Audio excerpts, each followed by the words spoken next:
I'm calling this a new tennis paradigm, so before we go any further, I need to explain more closely what a paradigm is. And here we have a quote from business guru Stephen Covey. And Covey's idea is that if you really want to change the world, you have to look at paradigms. Why? Because paradigm is a worldview, the whole framework and context for how you understand the world and how the world works for you. Rather than just talk about this linear swing model, let me show you how people think about it. And you can see tennis pros demonstrating this all the time. While players and coaches clearly see the rotational nature of the take back and follow through, they believe the racket gets lined up in a linear way behind the ball before contact. And then in a good swing, in their view, the racket proceeds in a linear manner, contacting the ball and even continuing this linear path to the target long after the ball has left the racket. They even talk about envisioning 3 balls in a row and hitting those after contact. They believe that this type of linear swing will give the player the best contact possible, even producing a heavy hit on the ball as they see contact from this linear paradigm. But we'll see shortly that while players try to perform this linear motion in the long extension after contact, it's a faulty paradigm that produces flat, no-spin type of contact that generates many more errors than necessary. And my answer to those who say, how can we produce great tennis players and champions if we have a faulty swing model? Well, my answer is that it works sometimes, just like bloodletting, and that most pros have adopted what I call a hybrid linear rotational model that works even a little better than the linear model. So it works sometimes, but that doesn't make it a good model for us to base our teaching on. Now, what does the hybrid linear rotational model look like on the professional level?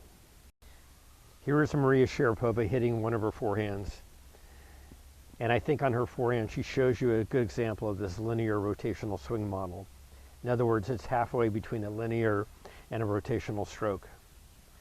Sharapova has the same early split hands take back as the 3-5 player, with the tip of the racket extended way back, pointing to the back fence.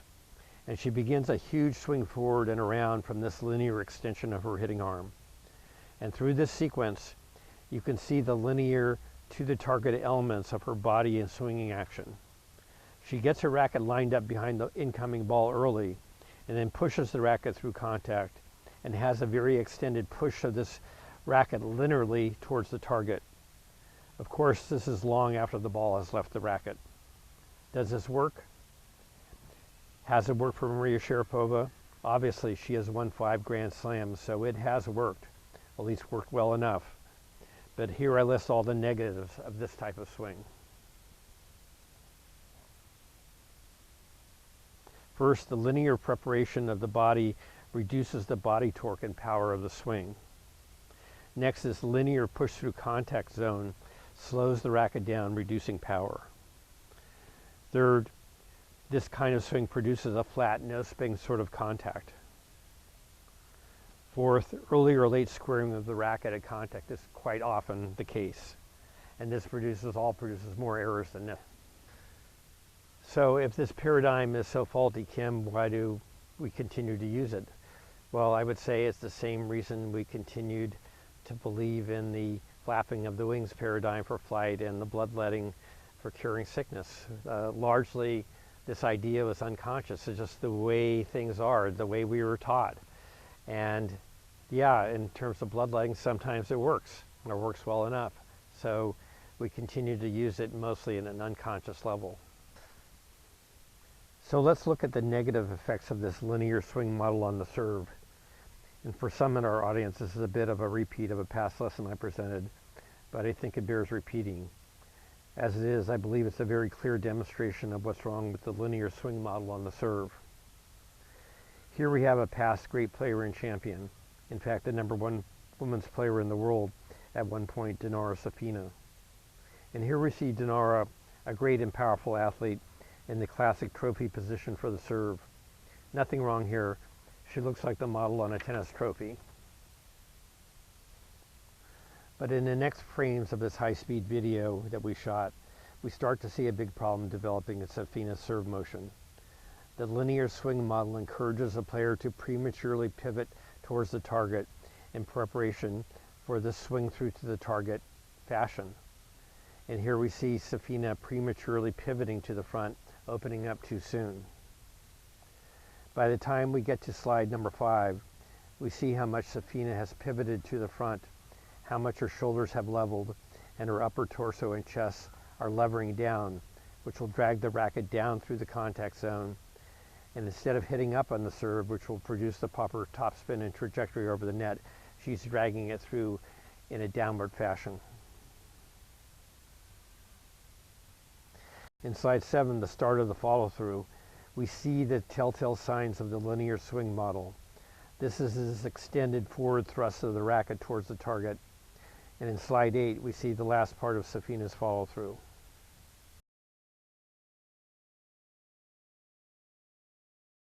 So what's wrong with this service motion? Well, Dinara Safina is one of the featured pros in this ESPN article, Why Can't Women Serve? It was quite common for Safina to serve 10 or more double faults in a match, and her serving problems undermined her confidence, and she soon quit the game altogether. A real shame. She was a great athlete and could have been a great champion.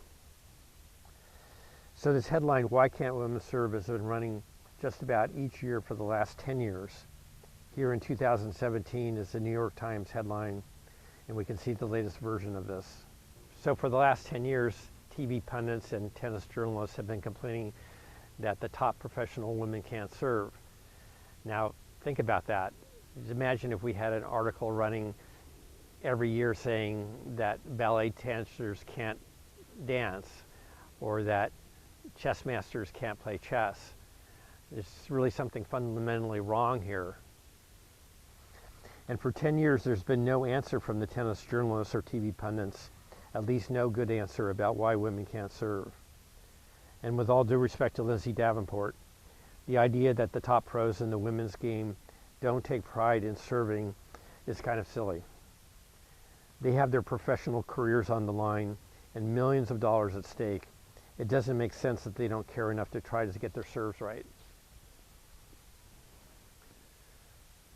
I say we don't have a work ethic problem or a mental toughness problem here. We have a paradigm problem.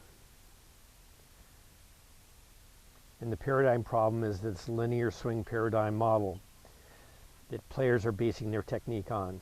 Again, like most paradigms, most of the elements of the paradigm are unconscious. And again, because the swing action through contact is so fast and the action so quick, it's almost impossible to see with the naked eye, except for the results, the ball going into the net or out of the service box. Even with slow motion analysis, if your mind is conditioned to see the swing as a linear action, you'll see a linear swing, even though the actual motion is rotational. As the Big Four movement thinkers all said, we see or do things as we are conditioned to see and experience them. Here's a good example. This is from a video lesson on Tennis Reach last week. On the surface, it seems to show a linear swing path for Roger Federer on his forehand. But this was a shot from a side angle. Let's take a closer look from behind. This is Roger Federer's forehand shot with my high-speed camera at 300 frames per second. First, I'll just play this through, then we'll go through the frames slowly, frame by frame, to really zero in on whether Federer has a linear or a rotational swing. So let's put a red dot on the sweet spot of his racket, where he'll make contact with the ball, and a blue dot at the end of the handle of his racket.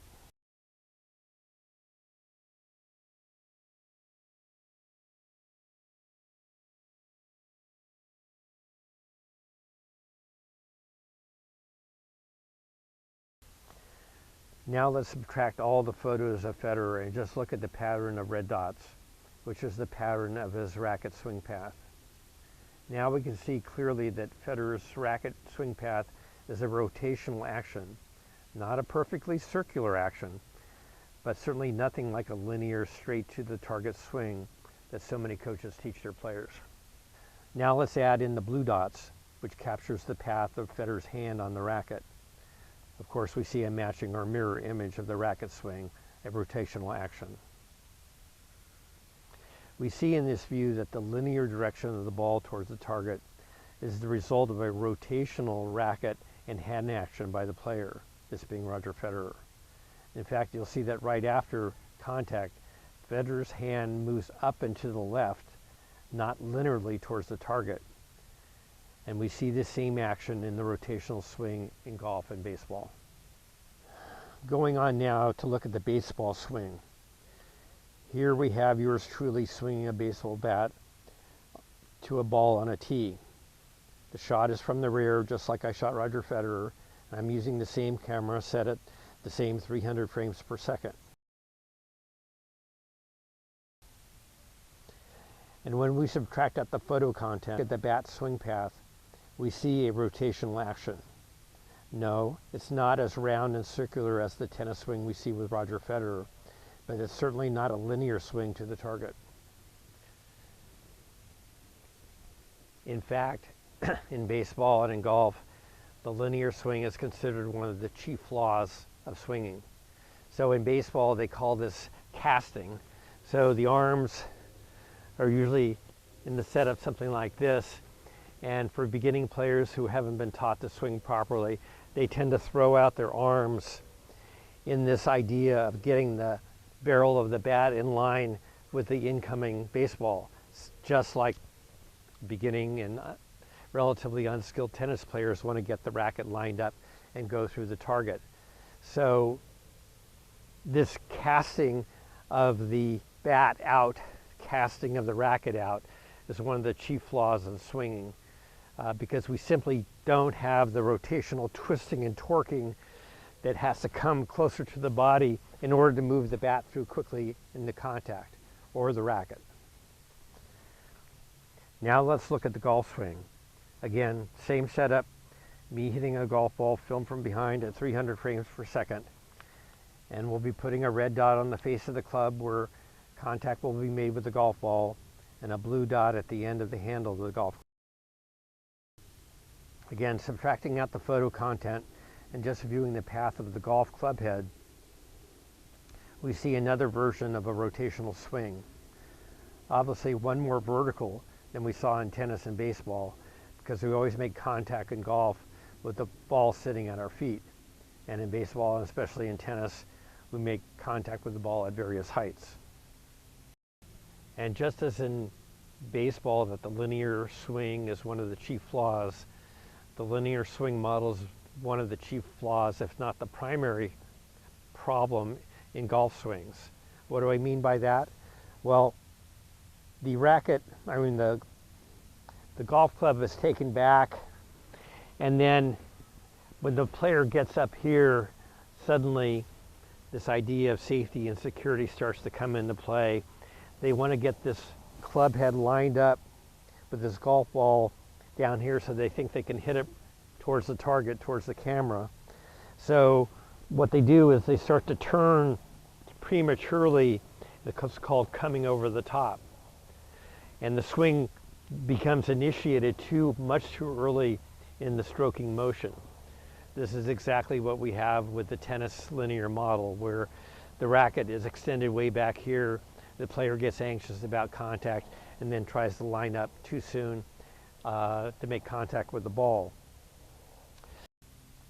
So what do the three swings, tennis, golf, and baseball, look side by side? Here you go. These are all different, but they all show rotation, and rotation is the DNA of the swing. This is one of those universals that lie beneath the different sporting actions.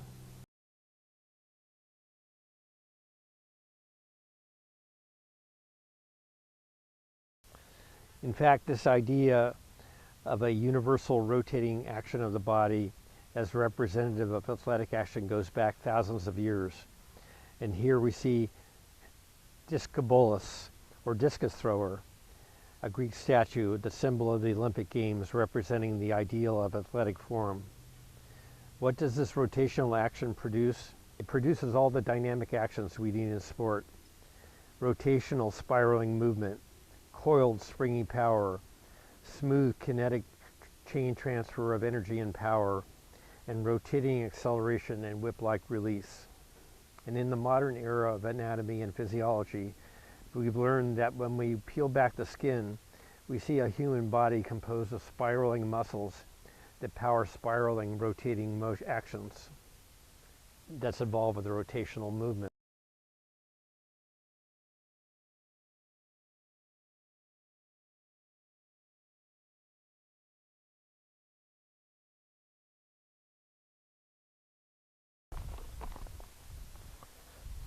I've also included this old swing plane diagram of the legendary golfer Ben Hogan on the right to once again show the universality of these sporting actions, this swing on a plane. Ben Hogan was said to have the best swing in golf history, and this was how he viewed the swinging action. And we've already traced this swing path in our previous golf slow motion demonstration. Swing plane is huge. And finally, it's my belief that tennis players can learn from this wider world of sports, that they can start to understand at a greater depth the athletic action that's underneath their technique and help guide them into improvement that technique in their sport. And we're inspired by the examples of our great champions, especially Novak Djokovic, Roger Federer, Rafael Nadal, who kept learning and improving even though they're great. And from other champions in other sports, my favorite being Steph Curry. Now, Steph Curry, as some of you may know, when he's warming up for a basketball game, practices all kinds of different sports, from bowling actions to baseball hitting actions to golf actions. And he starts to understand a little piece of this universal equation. So Steph uses these other sports to refresh his spirit, refresh his body, refresh his imagination about how he's going to evolve his basketball technique. So I think we've tried the monoculture of tennis, the repetitive learning model, to exhaustion. You know, repeating the same thing over and over again, hoping that over the years that people's technique will improve, when it really is a paradigm issue underneath that needs to change at the beginning. Once we have the paradigm correct, improvement can happen very rapidly. I saw this with Dave Smith, myself. I've seen it in my own coaching. It doesn't take that long once you have the right paradigm to make quick improvements. Yes, it takes time to become great, but we have to start at the paradigm level.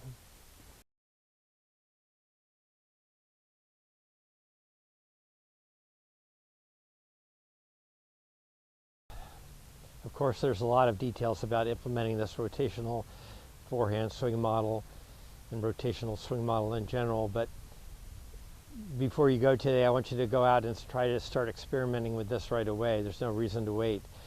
You're really going to have to experience this new model yourself in order to really get a feel for it. So the first tip is forget about the linear swing model. You know, we don't line up and push through, okay? So commit yourself to a rotational action and commit yourself to a whip-like release through contact where we're turning on the ball. And the directionality is taken care of by the timing of this turn. So we don't want to hesitate once we get here, but this is full on, okay? Full on, where we're whipping the racket through in this rotational manner. The second part of this tip, which goes back to the swing plane idea that you saw in the presentation, is that most players, even at the professional level, tend to initiate the swing from too high a position.